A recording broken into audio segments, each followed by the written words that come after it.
ಸರ್ಕಾರವನ್ನ ರೂಪಿಸುವಂತಹ ಶಕ್ತಿ ಆ ಇರುವಂಥದ್ದು ಪವರ್ ಇರುವಂಥದ್ದೇ ಜನತೆಗೆ. ಜನಪ್ರತಿನಿಧಿಯಾಗಿ ಅಲ್ಲಿ ಇರ್ತಾರಷ್ಟೇನೆ. ಅವ್ರನ್ನ ಆರಿಸುವಂಥವ್ರು ನಾವು. ಆರಿಸುವಾಗ ಸರಿ ಆರಿಸಿದ್ರೆ ಎಲ್ಲ ಪಾಲಿಸಿಗಳು ಆಗ್ತಿದ್ವೇನೋ ಸರಿಯಾಗಿ ಅನ್ಸಲ್ವಾ? ನಾವೇ ಎಡವಿದ್ದೇನೋ ಅಂತ ಅನ್ಸ್ತಾ ಇಲ್ವಾ ನಿಮಗೆ? ನಮ್ಮ ದೇಶದಲ್ಲಿ ಏನಾಗಿದೆ ಅಂದರೆ 127 ಕೋಟಿ ಜನಸಂಖ್ಯೆ ಇದೆ. ಅದರಲ್ಲಿ ಹೆಣ್ಮಕ್ಳಿಷ್ಟು, ಗಂಡು ಮಕ್ಳಿಷ್ಟು. ನಮ್ಮ ದೇಶದಲ್ಲಿ ಇಷ್ಟು ಎಮ್ಮೆ ಇದ್ದಾವೆ, ಇಷ್ಟು ಹಸ ಇದ್ದಾವೆ, ಇಷ್ಟು ಎಮ್ಮೆಗಳಿಗೆ ಕಾಲಿಲ್ಲ, ಇಷ್ಟು ಎಮ್ಮೆಗಳಿಗೆ ಇದು ಸರಿ ಇಲ್ಲ, ಇಷ್ಟು ಎಮ್ಮೆಗಳಿಗೆ ಕ್ಯಾನ್ಸರ್ ಬಂದಿದೆ, ಇಷ್ಟು ಜನ ಇದರಿಂದ ಬಳಲ್ತಿದ್ದಾರೆ ಅನ್ನೋ ಒಂದು ಇದಿದೆ ಅಷ್ಟೇ. ಆದರೆ ನಮ್ಮ ದೇಶದಲ್ಲಿ ಎಷ್ಟು ದುಡ್ಡಿದೆ ಅನ್ನೋದು ಎಲ್ಲೂ ಕೂಡ ಇಲ್ಲ ರೆಕಾರ್ಡ್ಸ್. ನಮ್ಮ ದೇಶದಲ್ಲಿ ಎಷ್ಟೊಂದು ದುಡ್ಡಿದೆ, ಬೇಕಾದಷ್ಟು ಅಂತ ಮಾತಾಡ್ತೀವಿ ಅಷ್ಟೇ, ಅಷ್ಟು ಸಮೃದ್ಧಿ ಇಷ್ಟು ಸಮೃದ್ಧಿ ಅಂತ. ಆದ್ರೆ ಯಾರ್ಯಾರ ಹತ್ರ ಎಷ್ಟು ದುಡ್ಡಿದೆ ನಮ್ಮ ದೇಶದಲ್ಲಿ, ಎಲ್ಲೆಲ್ಲಿರ್ಬೋದು ದುಡ್ಡು ಅಂತಂತೀರಿ? ಎಲ್ಲಾರ ಮನೆಗಳಲ್ಲೂ ನನ್ನ ಕಪ್ಪು ರೂಮ್ ಇದೆಯಲ್ಲ, ಅಲ್ಲಿ ಇದೇ ಇದೆ ದುಡ್ಡು. ಆ ಕಪ್ಪು ರೂಮಿಂದ ಒಳಗಡೆ ಬಿಳಿ ಬಾಲೆ ಹೊರಗೆ ಬಂದ್ರೆ ದೇಶ ಆಟೋಮೆಟಿಕ್ ಉದ್ಧಾರ ಆಗುತ್ತೆ. ಅಂದ್ರೆ ಈ ದೇವಸ್ಥಾನಗಳ ಹುಂಡಿಗಳಲ್ಲಿ ಇಷ್ಟಿಷ್ಟು ದುಡ್ಡಿದೆ, ದೇವಸ್ಥಾನಗಳಲ್ಲಿ ಎಷ್ಟೊಂದು ದುಡ್ಡಿದೆ, ಆ ದುಡ್ಡೆಲ್ಲ ಕರಗಿಸಿದ್ರೆ ಸರಿ ಹೋಗ್ಬೋದು ಅಂತೀರಾ? ಇಲ್ಲ, ನಮ್ದು ಗುರುಕುಲ ಪದ್ಧತಿ, ಆಶ್ರಮ ಪದ್ಧತಿಯಿಂದ ಬೆಳೆದ್ ಬಂದಂತ ದೇಶ. ಇವತ್ತು ದೇವಸ್ಥಾನಗಳಲ್ಲಿ ಇರೋ ದುಡ್ಡು ಅಲ್ಲಿ ಸ್ವಲ್ಪ ಮಟ್ಟಿಗೆ ಕರಪ್ಷನ್ ಆಗ್ತಿರ್ಬೋದು, ಆದ್ರೆ ಆ ದುಡ್ಡು ಸದ್ವಿನಿಯೋಗನೇ ಆಗ್ತಾ ಇದೆ. ನಾವು ಇಂಡಿಯನ್ ಎಕಾನಮಿ ಬಗ್ಗೆ ಮಾತಾಡಿದಾಗ only politicians will not play roll.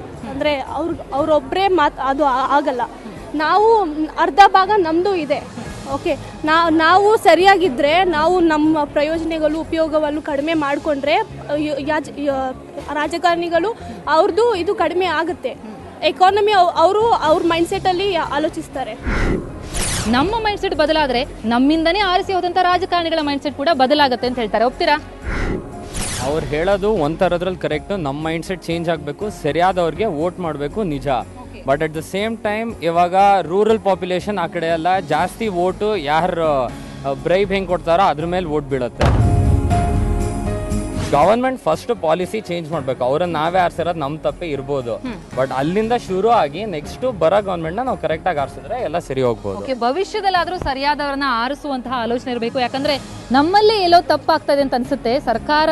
ಸರ್ಕಾರವನ್ನು ಸರಿಯಾಗಿ ಆರಿಸಿಲ್ಲ ಒಂದು ಕಡೆ, ಆದರೆ ಸರ್ಕಾರದ ಪಾಲಿಸಿಗಳು ಸರಿ ಇಲ್ಲದೆ ಇರುವಂತಹ ಕಾರಣ ನಮ್ಮಲ್ಲಿರುವಂತಹ ವಸ್ತುಗಳಿಗೆ ಬೇರೆ ಕಡೆ ಎಲ್ಲೋ ನಾವು ಬೆಲೆ ಕಟ್ತೀವಿ, ಆದರೆ ಇಲ್ಲೇ ಬೆಲೆ ಕೊಡೋದು ಇಲ್ಲದಂಗಾಗಿದೆ ಅಂತ ಅನ್ನೋದು ನಿಮ್ಮ ಮಿತ್ರರ ಧೋರಣೆ. ಪೊಲಿಟಿಷಿಯನ್ಸು, ಜನತೆ ಅಂತ ನಾವು ಬ್ಲೇಮ್ ಮಾಡೋಕ್ಕಾಗಲ್ಲ. ಇದೆಲ್ಲರೂ ರೆಸ್ಪಾನ್ಸಿಬಿಲಿಟಿ ಇದೆ. ಯಾಕಂದರೆ ಎಲ್ಲ ಇದೊಂದು ಜೈಂಟ್ ಪ್ರೊಸೆಸ್ ಥರ, ಎಲ್ಲ ಒಂದಕ್ಕೊಂದು ಡಿಪೆಂಡೆಂಟ್. ಇವಾಗ 47ಅಲ್ಲಿ ಒಂದು ರೂಪಾಯಿ ನಮ್ಮ ವ್ಯಾಲ್ಯೂ ಬಂದುಬಿಟ್ಟು $1 ಆಗಿತ್ತು. ಅದೇ ನಾವು 66 ಇಯರ್ಸಲ್ಲಿ ಇವಾಗ ನೋಡಿದ್ರೆ ಎಷ್ಟಂದ್ರೆ ₹70, ಅರೌಂಡ್ ₹70 ಇದೆ $1. ಇದಕ್ಕೆಲ್ಲ ಏನು ಕಾರಣ ಅಂದರೆ ಜಾಸ್ತಿ ಆಗ್ತಾನೆ ಇದೆ. 70% ಡಿಪ್ರಿಷಿಯೇಷನ್ ಆಗಿದೆ ಇವಾಗ. ಇದಕ್ಕೆಲ್ಲ ಏನು ಕಾರಣ ಅಂದರೆ 47ಅಲ್ಲಿ ತೊಗೊಂಡ್ರೆ ಇಂಪೋರ್ಟ್ಸ್ಗಿಂತ ಎಕ್ಸ್ಪೋರ್ಟ್ಸ್ ಜಾಸ್ತಿ ಇತ್ತು. ಇಂಪೋರ್ಟ್ಸ್ ತುಂಬ ಒಂದು 10-12 ಐಟಮೇ ನಾವು ಇಂಪೋರ್ಟ್ ಮಾಡ್ಕೊತಾ ಇದ್ವಿ, ಎಕ್ಸ್ಪೋರ್ಟ್ಸ್ ಜಾಸ್ತಿ ಇತ್ತು. ಅದೇ ಇವಾಗ ನೋಡಿದ್ರೆ ತಲೆಗಿಡ ಎಣ್ಣೆಯಿಂದ ಕಾಲ್ಗಾಕ ಚಪ್ಪಲಿ ತನಕ ಎಲ್ಲ ಇಂಪೋರ್ಟೇ ಮಾಡಬೇಕಾಗಿದೆ. ಜನತೆನೂ ಕಾರಣ, ಸರ್ಕಾರನೂ ಕಾರಣ. ಏನಕ್ಕೆ ಇಂಪೋರ್ಟ್ ಜಾಸ್ತಿ ಇದೆ ಅಂದರೆ ನಮ್ಮ ಡಿಮ್ಯಾಂಡ್ಸ್ ಜಾಸ್ತಿ ಇರೋದ್ರಿಂದ ನಮ್ಮ ಗೌರ್ಮೆಂಟ್ ಬಂದ್ಬಿಟ್ಟು ಇಂಪೋರ್ಟ್ ಮಾಡಬೇಕಾಗುತ್ತೆ. ನಾವು ಗೌರ್ಮೆಂಟ್ ಅವ್ರಿಗೆ ಓಟ್ ಹಾಕ್ತೀವಿ ಸರಿ, ಆದರೆ ಇವಾಗ ಅವ್ರಿಗೆ ಮೊದಲೇ ಗೊತ್ತಾಗಿರುತ್ತೆ ಅದು ರುಪಿ ಡೆಪ್ರಿಸಿಯೇಷನ್ ಆಗುತ್ತೆ ಅಂತ. ಹೇಗೆ ಗೊತ್ತಿರುತ್ತೆ? ಅವ್ರು ರಿಸರ್ಚ್ ಎಲ್ಲ ಮಾಡ್ತಾರಲ್ಲ. I means so many finance ಸಂಶೋಧನೆ ಮಾಡುವಷ್ಟು ಆಲೋಚನೆಗಳಿರುವಂತಹ ರಾಜಕಾರಣಿಗಳೇ ನಮ್ಮ ನಡುವೆ ಇದ್ದಾರೆ.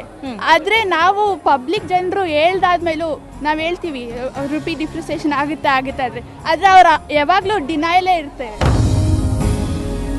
ಸರ್ಕಾರನೇ ಎಡುತ್ತಾ ಇರೋದು. ಅದು ಸಮಯಕ್ಕೆ ಸರಿಯಾದಂತಹ ಡಿಸಿಷನ್ಗಳನ್ನ ತೆಗೆದುಕೊಂಡಿದ್ರೆ ಕೊನೆಯಲ್ಲಿ ಎಲ್ಲವೂ ಮುಗೀತು ಅಂತಂದಾಗ ಎಚ್ಚೆತ್ತುಕೊಳ್ಳುವಂತಹ ಸಂದರ್ಭವನ್ನು ಅದು ತಡ್ಕೊಳ್ಳದೆ ಇದ್ದಿದ್ರೆ, ಸರಿಯಾದಂತಹ ನಿರ್ಧಾರಗಳು ಬಂದಾಗ ಎಲ್ಲವೂ ಸರಿ ಹೋಗ್ತಿತ್ತು.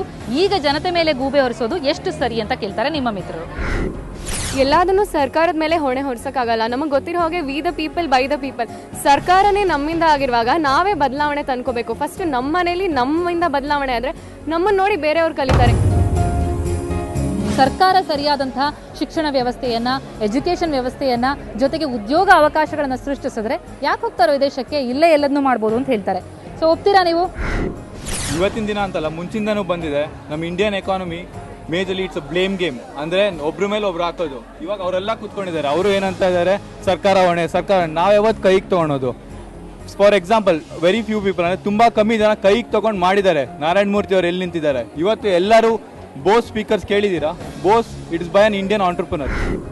ಅಲ್ಲ, ಒಬ್ರು ಥಿಂಕಿಂಗ್ ಇಂದ ಬದಲಾಗಲ್ಲ ನಿಜ, ಆದ್ರೆ ಆ ಥಿಂಕಿಂಗ್ಗಳು ಹೆಚ್ಚಾಗೋದಕ್ಕೆ ಸ್ಫೂರ್ತಿಯಾಗಿ ನೀವು ನಿಮ್ಮ ಫ್ರೆಂಡ್ಸ್ ಕೇಳೋದು, ನಿಮ್ಮಂತಾನೆ ಇನ್ನೊಬ್ಬರನ್ನ ತಯಾರು ಮಾಡೋದ್ರಿಂದ ಸಾಧ್ಯ ಇದೆ ಅಲ್ವಾ? ಮುಂದೊಂದು ದಿನ ಆಗ್ಬೋದಲ್ವಾ?